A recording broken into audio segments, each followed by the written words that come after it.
तो अब देखो हमारा जो क्वेश्चन है, क्वेश्चन नंबर 18, वो जो क्वेश्चन नंबर 18 है वो रिलेटेड है किससे? Issue of debenture as a collateral security. मतलब जो डिबेंचर इशू किया जाता है एज ए कोलेटरल सिक्योरिटी, उस टॉपिक से रिलेटेड है तुम्हारा क्वेश्चन नंबर 18। तो इसको ध्यान से देखते हैं। उसने बोला Essing limited obtain a loan of 5 lakh rupees from State Bank of India at the rate of 10% interest. इसके बाद आगे वो बोला उसने the company issued 7,50,000 rupees 10% debenture of 100 rupees each in the favour of State Bank of India as a collateral security. ठीक है, उसके बाद उसने बोला आगे को pass necessary journal entries for the about transaction. ठीक है, देखो क्वेश्चन के अंदर अगर तुम ध्यान से पढ़ोगे तो क्वेश्चन के अंदर उसने एक बात बोली है कि जो एसिंग लिमिटेड है उसने 5 लाख रुपए का लोन लिया है स्टेट बैंक ऑफ इंडिया से 10% इंटरेस्ट पर। इसके बाद उसने बोला कंपनी ने जो है इशू किए गए हैं, मतलब कंपनी ने इशू किए हैं 7,50,000 रुपए के 10% डिबेंचर, और एक डिबेंचर की कीमत कितनी है? 100 रुपए एज ए कोलेटरल सिक्योरिटी, यानी कोलेटरल सिक्योरिटी के तौर पर इशू किए गए हैं। किसके फेवर में? स्टेट बैंक ऑफ इंडिया के फेवर में। ठीक है, अब उसने बोला जनरल एंट्री पास करनी है ना, तो जनरल एंट्री पास करनी है। और साथ ही साथ उसने नीचे एक बात बोली है फर्स्ट पॉइंट के अंदर, तुम ध्यान से देखोगे, उसने बोला when company decided not to record the issue of 10% debenture as a collateral security. Company जो है डिसाइड कर रही है कि भैया जो डिबेंचर इशू हो रहे हैं एज ए कोलेटरल सिक्योरिटी उसको रिकॉर्ड नहीं करना है। आ रहा है कि नहीं समझ में? तो पहली सिचुएशन क्वेश्चन नंबर 18 है ना, और इसमें अगर तुम ध्यान से देखोगे when company decided not to record issue of debenture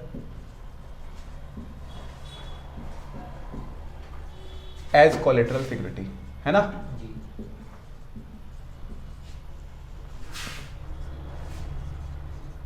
ये तो ठीक है। तो उस वक्त देखो जब कंपनी जो है ये डिसाइड करती है कि जो डिबेंचर इशू हो रहे हैं एज अ कोलेटरल सिक्योरिटी उसको रिकॉर्ड नहीं करना है ना, क्या नहीं करना?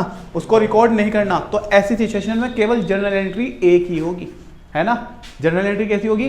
केवल एक ही होगी, और एक का होने का मतलब क्या? केवल लोन लेने की एंट्री होगी। आगे समझ में नहीं आ गया? यानी bank account debit to bank loan. कितना का लिया लोन? कितना का लिया लोन?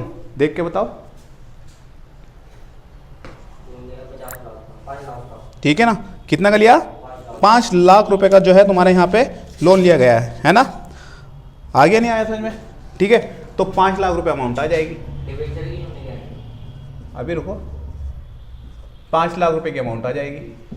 तो फिर तुम कहोगे सर ये जो डिबेंचर इशू हो रहा है एज ए कोलेटरल सिक्योरिटी इसको रिकॉर्ड तो नहीं करना, तो फिर इसको शो कैसे करेंगे? नरेशन बनाएंगे और इस नरेशन के अंदर शो कर देंगे। आगे नहीं आगे समझ में? ठीक है, तो इसमें नरेशन देखो कैसे बनाते हैं। नरेशन बहुत सिंपल है। पहले तुमने लोन लिया तो loan taken from bank, loan taken from bank, bank से जितने का लोन लिया है ना, कितना का लोन लिया है तुमने? लोन लिया है बैंक से, ठीक है। And loan taken from bank, and जो डिबेंचर इशू किए जा रहे हैं, ध्यान से देख के बताओ, जो डिबेंचर इशू किए जा रहे हैं वो कितने के किए गए हैं? यहाँ पर 7,50,000 रुपए के डिबेंचर इशू किए गए हैं, एंड 7,50,000 रुपीज डिबेंचर। और डिबेंचर की जो परसेंटेज है इंटरेस्ट परसेंटेज वाली, कितने परसेंट है? 10%। तो 7,50,000 रुपीज 10% डिबेंचर, ठीक है। 7,20,000 रुपीज 50 रुपीज, ठीक है। 10% डिबेंचर डिपॉजिट किए गए हैं, ठीक है। Deposited into bank as collateral security.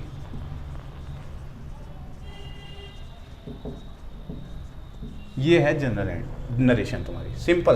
देखो पहले लिखा हमने loan taken from bank, bank से लोन लिया, 7,50,000 रुपए के 10% डिबेंचर डिपॉजिट किए गए बैंक के अंदर एज ए कोलेटरल सिक्योरिटी। बात खत्म। इतनी सी नरेशन, और तुम्हारा पहला मेथड, अगर ये पहले मेथड के अंदर तुम्हारी एंट्री बननी है तो वो इतनी सी बननी थी, है ना। आगे समझ में? ठीक है। अब देखो मेन चीज क्या, दूसरे मेथड को देखते हैं। दूसरे मेथड का मतलब क्या,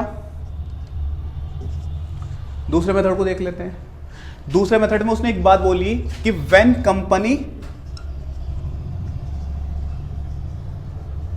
company decided to record issue of debenture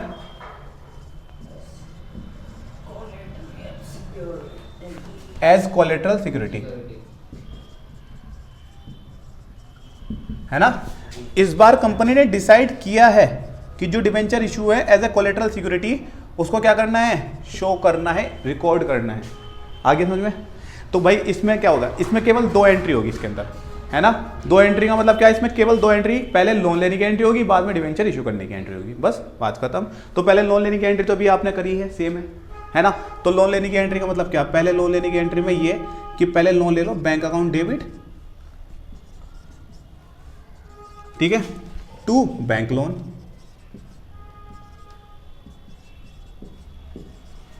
है ना, bank account debit to bank loan. और इसमें नरेशन बहुत सिंपल है, ऊपर वाली नरेशन के 2 पार्ट कर दो, मतलब लोन टेकन फ्रॉम बैंक, जो पहली नरेशन हो गई पहली एंट्री के लिए। आगे नहीं आगे समझ में। तो लोन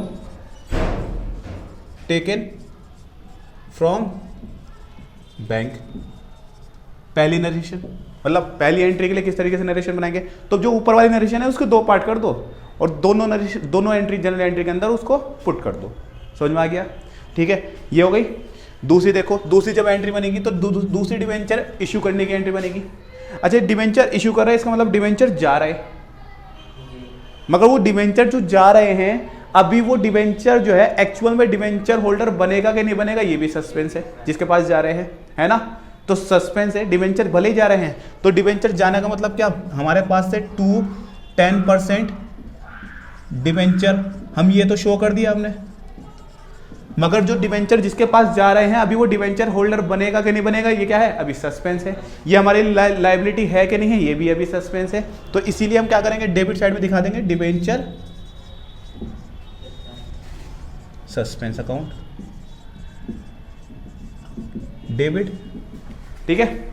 डिवेंचर जो इशू किए गए वो कितने रुपए के किए गए, 7,50,000 रुपए के, ठीक है। ऊपर जो लोन की एंट्री देखो, लोन की अमाउंट लिख दो, कितनी लोन की अमाउंट थी, 5 लाख रुपए, है ना। इसमें जो डिवेंचर इशू किया है वो कितने के अमाउंट के किए तुमने, 7,50,000, ठीक है। नरेशन भी बनेगी इसकी, नरेशन बड़ी सिंपल है इसकी। देखो ऊपर वाले जो नरेशन है उसके 2 पार्ट कर दिए, तो अगली जो नरेशन का दूसरा पार्ट कौन सा है, 7,50,000 10% debenture deposited into bank as a collateral security, बात खत्म, ठीक है। ₹7,50,000 10% debenture deposited into bank as collateral security.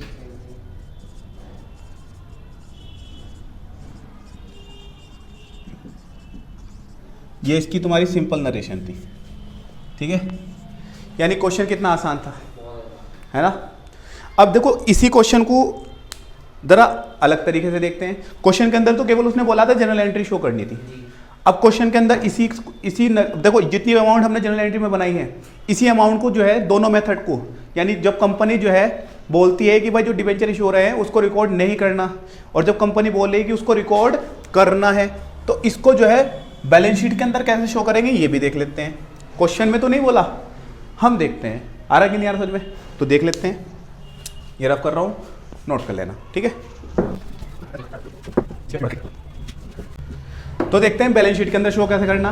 देखो बैलेंस शीट तो बहुत सिंपल है, जब बैलेंस शीट बनेगी, है ना, हम बैलेंस शीट बनाते हैं और बैलेंस शीट के अंदर जो लोन लिया जा रहा है और लोन के बदले में जो डिवेंचर इशू किया जा रहा है उसको शो करना है ना।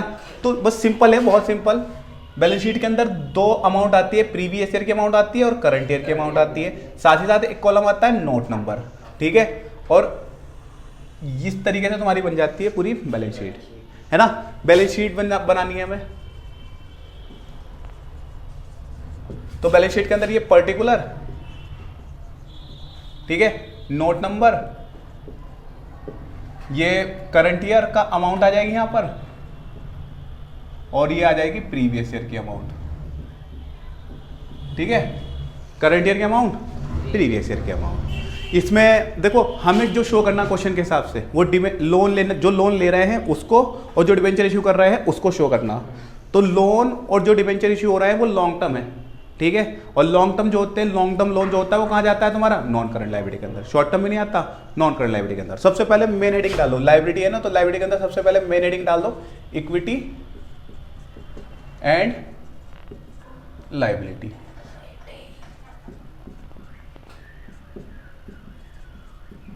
ठीक है।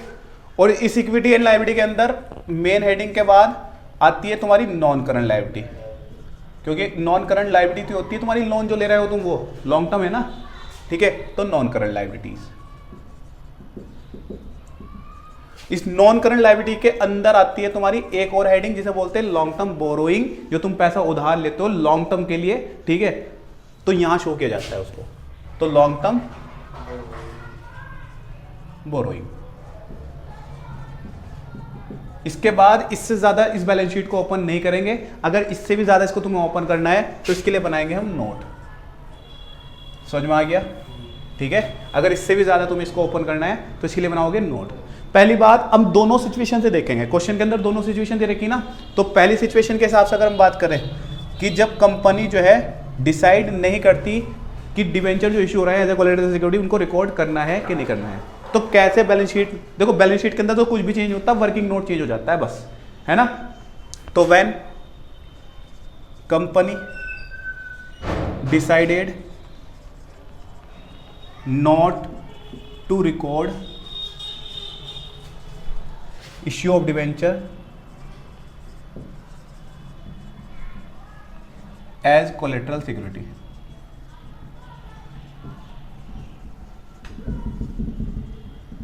ठीक है। तो उस वक्त कैसे शो करेंगे तो देख लेते हैं। इसके लिए वर्किंग नोट ही तो बनाना है तुम्हें, है ना। इसके लिए वर्किंग नोट बनाना, वर्किंग नोट नंबर 1। और वर्किंग नोट किसके लिए बना रहे हो, लॉन्ग टर्म बोरोइंग के लिए, तो इसके आगे लॉन्ग टर्म बोरोइंग।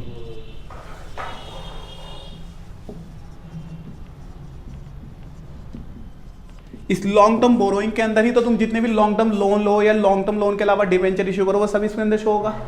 पहले मेथड के अंदर उसने एक बात बोली है कि डिवेंचर जो इशू हो रहा है एज ए कोलैटरल सिक्योरिटी उनको रिकॉर्ड नहीं करना, तो केवल एक ही इफेक्ट दिखेगा, लोन लेने का इफेक्ट दिखेगा। आ रहा है कि नहीं आ रहा समझ में, किसका इफेक्ट दिखेगा तुम्हें, लोन लेने का इफेक्ट दिखेगा। तो दिखा दो उसका, बैंक लोन, बैंक लोन ही तो दिखेगा तुम्हें। और ये बैंक लोन जो है ये कोलैटरल सिक्योरिटी पे है, तो ऑन कोलैटरल सिक्योरिटी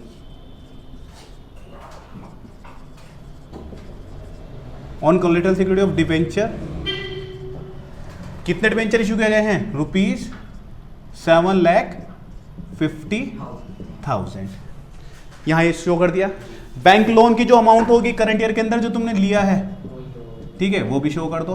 तो वो कितना लिया तुमने बैंक लोन की अमाउंट, वो 5 लाख, ठीक है। इस तरीके से ये 5 लाख रुपए कहां शो हो जाएंगे, यहां हो जाएंगे, ठीक है। सिंपल। हो सकता है कंपनी जो है डिसाइड कर लिया कि भैया हम जो इशू कर रहे हैं डिबेंचर उसको रिकॉर्ड करना है, तो यहां तो कुछ चेंज नहीं होगा, यहां तो 5 ही आएगा, 5 लाख या नहीं, ठीक है।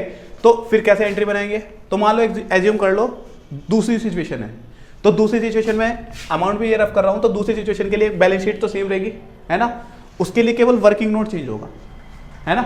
वर्किंग नोट में क्या होगा, देखो वहां पे केवल 2 इफेक्ट दिखेंगे तुम्हें, लोन लेने का इफेक्ट दिखेगा, डिबेंचर इशू जो कर रहे हैं उसका इफेक्ट दिखेगा एज ए कोलैटरल सिक्योरिटी। बस आ रहा कि नहीं आ रहा समझ में, ठीक है। तो पहले व्हेन कंपनी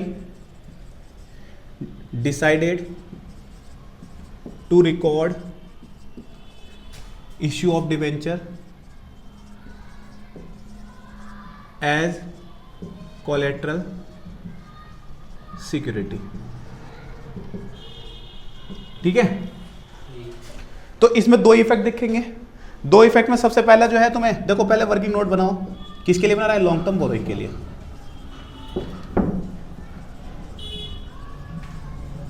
है ना, इसके लिए बना रहा है। इस लॉन्ग टर्म बोरोइंग के अंदर ही तुम्हें 2 इफेक्ट दिखाने, है ना। तो पहले तो लोन लेने का इफेक्ट दिखा दो, है ना। तो बैंक लोन,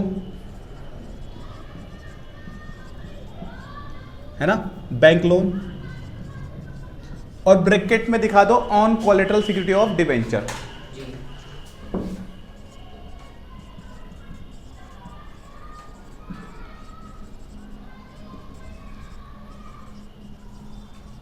₹7,50,000 लोन की अमाउंट आगे दिखानी, करंट ईयर, प्रीवियस ईयर, कितना लोन लिया, 5 लाख का। अच्छा एक चीज और है, हो सकता था कि प्रीवियस ईयर में तुमने लोन ले रखा हो, पिछले साल भी लिया हो लोन, तो तुमने इस साल भी लोन लिया, पिछले साल भी लोन लिया, तो यहां पर अमाउंट जो है ना वो प्लस हो जाती है प्रीवियस ईयर की, और लोन की अमाउंट बढ़ जाती है। इस बात को रखना है, ठीक है। अब चलो इसके बाद दूसरा इफेक्ट इसका क्या होगा, डिबेंचर इशू करने का होगा, है ना। तो 10% डिबेंचर्स जब इशू करोगे तो आएंगे तुम्हारे सामने, कितने का आ जाएंगे, 7,50,000 के। इसकी डायरेक्ट अमाउंट अभी नहीं दिखानी, ठीक है, 7,50,000 रुपए के। एक और चीज, जो डिबेंचर इशू हो रहे हैं ये अभी सिक्योरिटी पर्पज से इशू हुए, जिसको हुए हैं अभी उसका पता ही नहीं कि वो डिबेंचर होल्डर बनेगा नहीं बनेगा, सस्पेंस है अभी। लेस डिबेंचर सस्पेंस अकाउंट, ठीक है, 7,50,000 जो अमाउंट इश्यू हुई है वो भी सस्पेंस है, लेस कर दो। लेस करेंगे तो यहां आ जाएगा नील, ठीक है। आ रहा कि नहीं आ रहा समझ में, क्या आ गया यहाँ पर अमाउंट, नील, कुछ नहीं आएगी, जीरो आ जाएगी, ठीक है। ये हो गया तुम्हारा, यहाँ तो शो होगा। अब देखो इस पूरे वर्किंग नोट के अंदर तुम्हें एक ही अमाउंट शो दिख रही है, वो क्या है तुम्हारी, और इसका जब तुम टोटल करोगे तो तुम्हारा क्या जाएगा, इस तरीके से 5 लाख आएगा। यानी लॉन्ग टर्म बोरोइंग के अंदर जो अमाउंट आएगी वो कितनी आएगी, 5 लाख ओवरऑल यहाँ शो कर दी। वर्किंग नोट नंबर 1 देख लो भैया, पता लग जाएगा। इस तरीके से तुम्हारा क्वेश्चन हो गया पूरा। मैंने तुम्हें जनरल एंट्री भी बता दी इसी क्वेश्चन में, ठीक है। इसी क्वेश्चन के अंदर किस तरीके से बैलेंस शीट बनाते हैं वो भी बता दिया।